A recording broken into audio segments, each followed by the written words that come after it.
জুলাই সনদ বাস্তবায়ন করে গণঅভ্যুত্থানের চেতনায় গণতান্ত্রিক ও সমৃদ্ধ রাষ্ট্র গড়ে তোলা হবে বলে জানিয়েছেন মুক্তিযুদ্ধ বিষয়ক মন্ত্রী আহমেদ আজম খান। ভোরে রাজধানীর শাহবাগে জুলাই শহীদ স্মৃতিস্তম্ভে জুলাই শহীদদের শ্রদ্ধা নিবেদন শেষে একথা বলেন তিনি। এ সময় দেশের বিরুদ্ধে সব ষড়যন্ত্র রুখে দিতে বিএনপি রাজপথে থাকবে বলে হুঁশিয়ারি দেন মুক্তিযুদ্ধ প্রতিমন্ত্রী ইশরাক হোসেন। আরও জানাচ্ছেন বিজন কুমার। ঐতিহাসিক ৫ আগস্ট আজ ২০২৪ সালের এই দিনে ছাত্র জনতার গণঅভ্যুত্থানের মধ্য দিয়ে পতন হয় স্বৈরাচার আওয়ামী সরকারের রাজত্ব।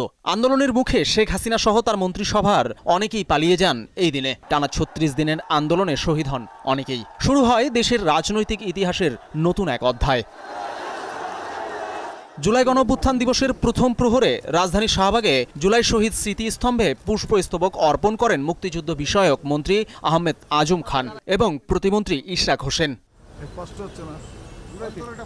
শ্রদ্ধাঞ্জলি নিবেদন শেষে প্রতিমন্ত্রী বলেন, পলাতক স্বৈরাচার সরকার পার্শ্ববর্তী দেশে গণমাধ্যমে বক্তব্য দিয়ে চক্রান্ত করার চেষ্টা করছে। তারা যে টাকা দেশ থেকে লুট করেছে তা বিনিয়োগ করে এ দেশকে অস্থিতিশীল করার পায়তারা করছে।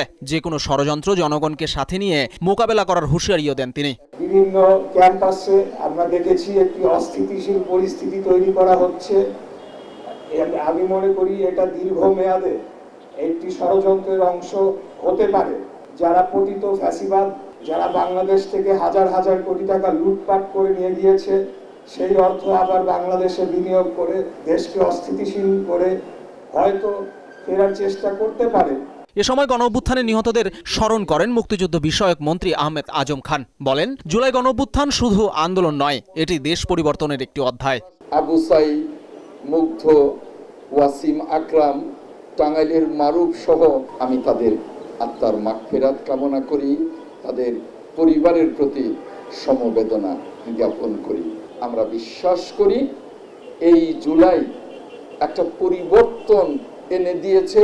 জুলাই গণঅভ্যুত্থানের চেতনায় গণতান্ত্রিক ও সমৃদ্ধ রাষ্ট্র গঠন করার অঙ্গীকার ব্যক্ত করেন আজম খান। দাবি করেন, বিএনপি সরকারের মাধ্যমে দেশে পরিবর্তনের অধ্যায় শুরু হয়েছে। জুলাই সনদ বাস্তবায়নের কথাও উল্লেখ করেন তিনি।